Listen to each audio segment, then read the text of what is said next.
February 2, 1959. In the freezing cold of the Ural Mountains at -30 degrees Celsius, 9 experienced ex-country skiers cut their tent open from the inside with a knife and fled barefoot, half-naked, into the pitch-black darkness. They weren't running from the cold, they were running from something far more terrifying than the cold itself.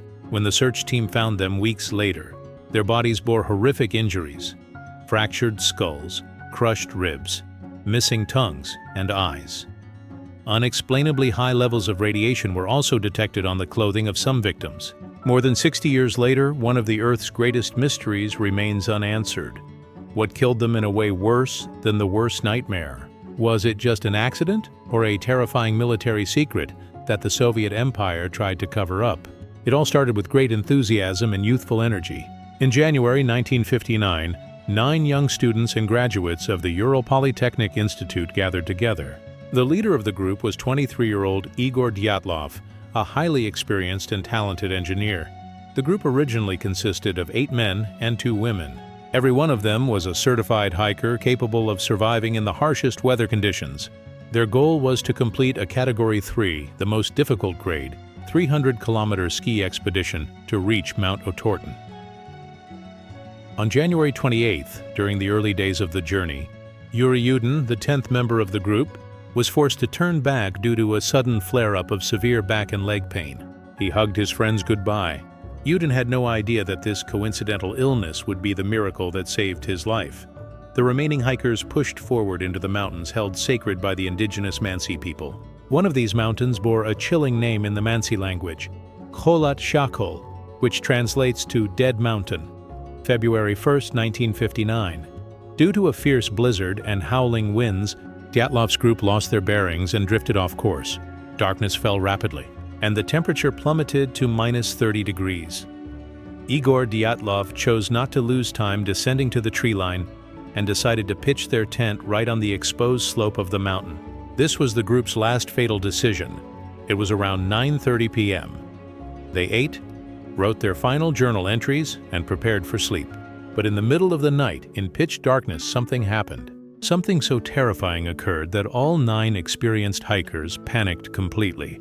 They didn't even have time to unzip the tent door or put on their clothes. They slashed the tent open from the inside with knives and fled barefoot into the -30-degree blizzard. On February 20th, following desperate demands from the hikers' families, a massive search and rescue operation began. Military units, helicopters, and search dogs were deployed.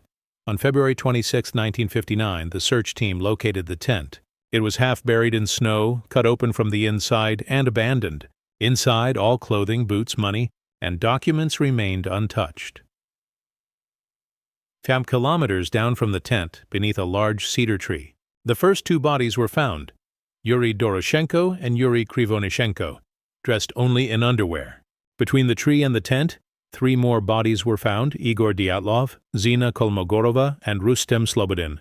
They had frozen to death while attempting to crawl back to the tent.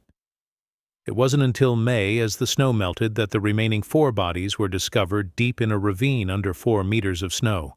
The forensic examination left medical experts in shock. Lyudmila Dubinina had a fractured skull, 10 crushed ribs, and was missing her tongue, eyes, and upper lip. Alexander Zolotaryov suffered broken ribs. Nikolai Thibault-Brignol had a severely fractured skull. Astonishingly, despite massive internal trauma, there were no external signs of physical impact on their skin. Soviet investigator Lev Ivanov hastily closed the case, stating, "The deaths were caused by an elemental force the hikers were unable to overcome. Mansi attack. An attack by native Mansi was suggested, but there were no other human or animal tracks found at the site." Secret Soviet weapon. On that night, glowing orange orbs were reported in the sky. It is speculated that the Soviet military was testing secret weaponry. Infrasound and psychosis. Strong winds might have created infrasound, causing overwhelming panic, terror, and hallucinations in the hikers. Avalanche. In 2021, Swiss scientists demonstrated via computer simulations that a small, heavy slab avalanche could have caused these severe internal injuries. Today, the pass where this tragic event unfolded is officially named Dyatlov Pass in honor of Igor Dyatlov. A sudden avalanche, military testing, or an unknown force? Decades have passed, Yet the freezing silence of Dyatlov Pass remains unbroken. 9 young lives remain frozen in time, keeping their secrets forever.